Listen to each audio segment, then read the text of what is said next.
They are perhaps one of any navy's most renowned assets. As amphibious troops, we bridge that gap from the sea to the land. They are mobile, amphibious and highly trained. It is a fighting force that is able to land in places where other conventional warfare cannot be handled. They are known under various pseudonyms: Devil Dogs, Bootnecks, Black Devils, Fujos and many more. É importante confiar uns nos outros. Só a confiança nos traz o sucesso para a missão.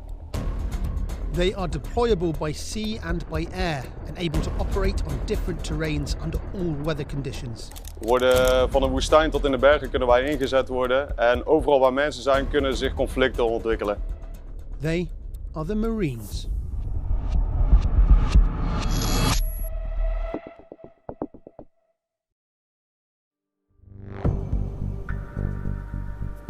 The unforgiving fjords and mountains of Norway, where temperatures reach -35°C, is for many a landscape to be feared and avoided.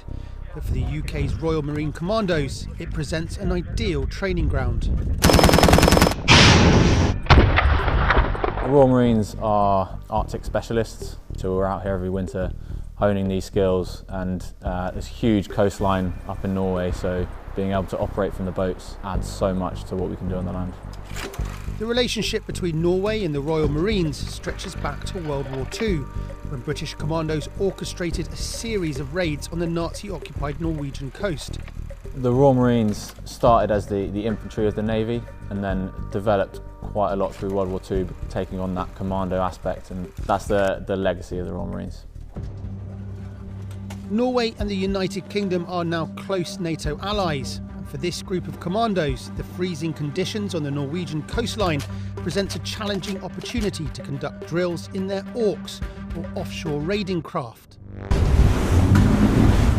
So the Ork is our jet boat, and we've got two variants. We've got the troop carrying variant, which can take 6 people and deliver them onto a beach, and then we've also got the fire support variant. And that's our kind of protection while we're out in the water.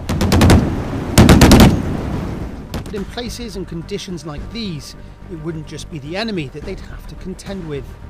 The temperature and the weather, obviously the biggest challenge out here, especially out on the water, because we've got the wind chill as well as obviously the water that freezes instantly as well.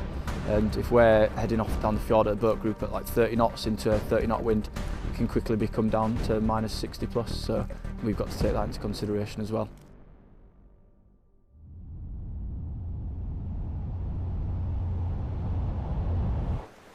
Some 1,700 kilometres away from the icy conditions in the Norwegian Arctic, the rugged cliffs and intricate bays of the Scottish coast present a different challenge altogether.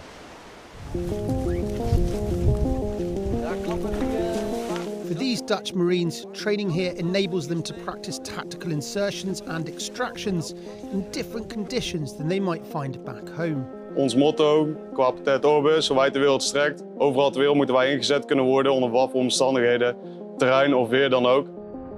First they're inserted via helicopter. Then they must make their way through the Scottish marshland to a beach extraction point, where a landing craft will take them back to their ship. Met iedere operatie die je voert zijn er altijd gevaren die om de hoek kunnen kijken. Simpele gevaren zoals een veranderende sea state die ervoor zorgt dat het debarkeren van een kleine landingsvaartuig het bemoeilijk maakt. Daarnaast, je gaat simpelweg een vijandelijk gebied in vanuit een bootje. De vijand kan je van ver af aan zien komen. Dat kan je zeer kwetsbaar maken. But on this exercise, the Dutch aren't alone. In a separate amphibious insertion, they're working alongside Marines from Germany.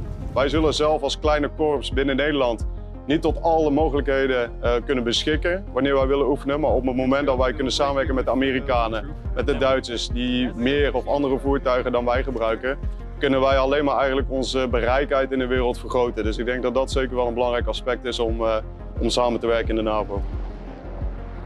Training exercises like this one allow Marines from different NATO nations to work together, learning each other's techniques and practices.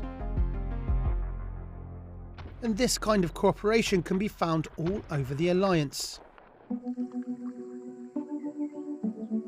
NATO allies often host one another to maximise training potential.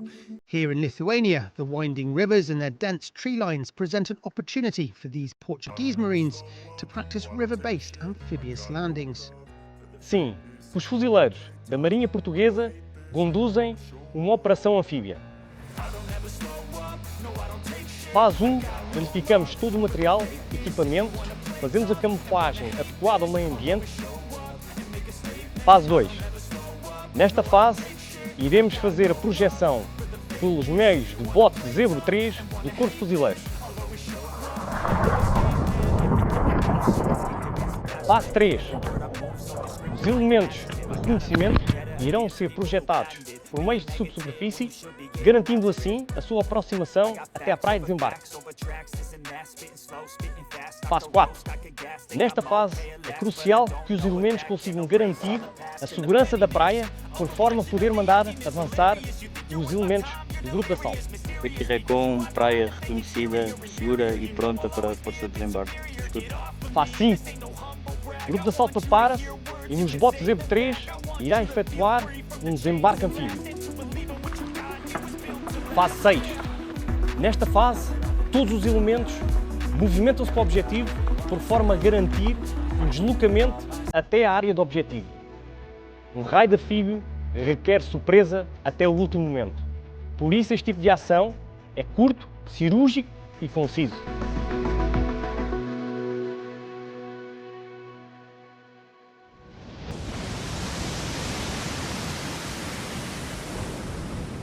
The biggest contributor to NATO's marine capability, with almost 180,000 active personnel, is the United States Marine Corps.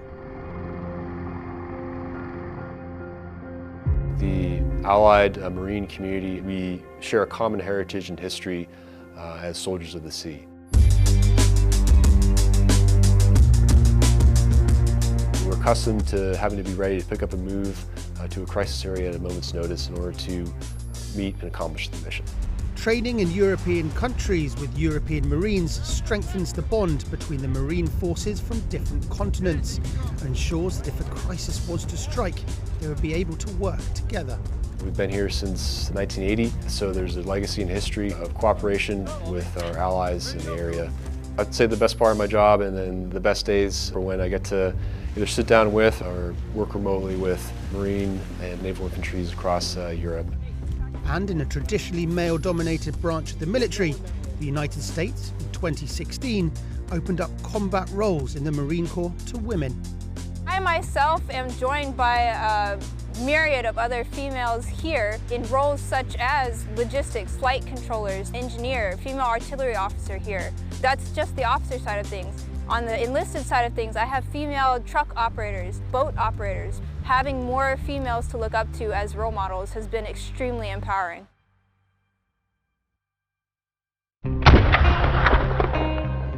It takes a special type of person to become a Marine. What makes the Royal Marine special is the guys that are in it, the making things happen, the intelligent Marine who can think for himself and apply himself in a tough environment like this. A spirit of togetherness and camaraderie. Je bent toch onderdeel van een kleine selecte groep binnen Defensie die zich op hele mooie plekken in de wereld in kan laten zetten. They are one of NATO's most respected assets. Fuzileiro requer espírito de sacrifício, requer dedicação e determinação. Ready to respond to any crisis, anytime.